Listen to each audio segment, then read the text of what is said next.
আসসালামু আলাইকুম ওয়া রাহমাতুল্লাহি ওয়া বারাকাতুহু। ইন্নাল হামদালিল্লাহি ওয়াহদা ওয়াসসালাতু ওয়াসসালামু আলা মান লা নাবিয়্যা বা'দা আম্মা বা'দ। সম্মানিত উপস্থিতি, আমরা তাকওয়া সম্বন্ধে আপনাদের সম্মুখে ধারাবাহিকভাবে আলোচনা উপস্থাপন করছিলাম।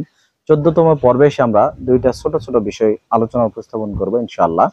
প্রথম যে বিষয়ে কথা বলবো সেটা হচ্ছে তাকওয়াই সকল কিছুর মূল, সকল কিছুর মাথা।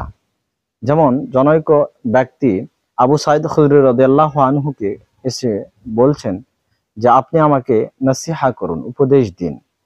তখন আবু সাঈদ খুদরি রাদিয়াল্লাহু আনহু বলছেন যে আমি তোমার মতো এভাবেই আল্লাহ রাসূল সাল্লাল্লাহু আলাইহি ওয়াসাল্লামকে প্রশ্ন করেছিলাম, আর তিনি আমাকে বলেছিলেন ওসিকা বিতাকওয়াল্লাহ, আমি তোমাকে আল্লাহ ভীতি সম্বন্ধে উপদেশ দিচ্ছি।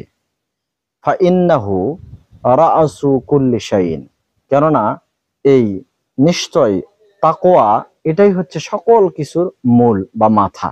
সম্মানিত উপস্থিতি, হাদিস থেকে প্রতীয়মান হয় যে তাকওয়া আল্লাহ, আল্লাহ ভীতি, এটা সব কিছুর মূল বিষয়, মাথা, মেন। এই জন্য আমাদেরকে তাকওয়ার গুণে গুণান্বিত হতে হবে। দ্বিতীয় যে বিষয়ে কথা বলবো, তাকওয়াশীল ব্যক্তিরা বন্ধু হওয়ার জন্য উপযুক্ত। কেননা আল্লাহ রাসূল সাল্লাল্লাহু আলাইহি ওয়াসাল্লাম বলছেন লা তুসাহিব ইল্লা মুমিনান, তুমি মুমিন ছাড়া কাউকে সঙ্গী সাথী বানাবে না।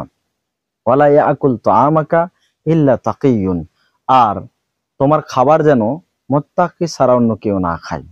সম্মানিত উপস্থিতি, এই হাদিস থেকে প্রতীয়মান হয় যারা তাকওয়াশীল বান্দা তারা আপনার বন্ধু হবে, সাথী হবে, সঙ্গী হবে। মুমিন মুত্তাকি নয়, তাদের সাথী হওয়ার যোগ্যতা নেই, আর সে আপনার আমার খাবার খাওয়ারও কোনো যোগ্যতা রাখে না। অতএব আসুন আমরা তাকওয়ার গুণে গুণান্বিত হই। আল্লাহ আমাদেরকে তাকওয়াশীল বান্দা হিসেবে নিজেকে প্রতিষ্ঠিত হওয়ার মতো তৌফিক দান করুন, আমিন। ওয়া আখিরু দাওয়ানা আনিল হামদুলিল্লাহি রাব্বিল আলামিন। আসসালামু আলাইকুম ওয়া রাহমাতুল্লাহি ওয়া বারাকাতুহু।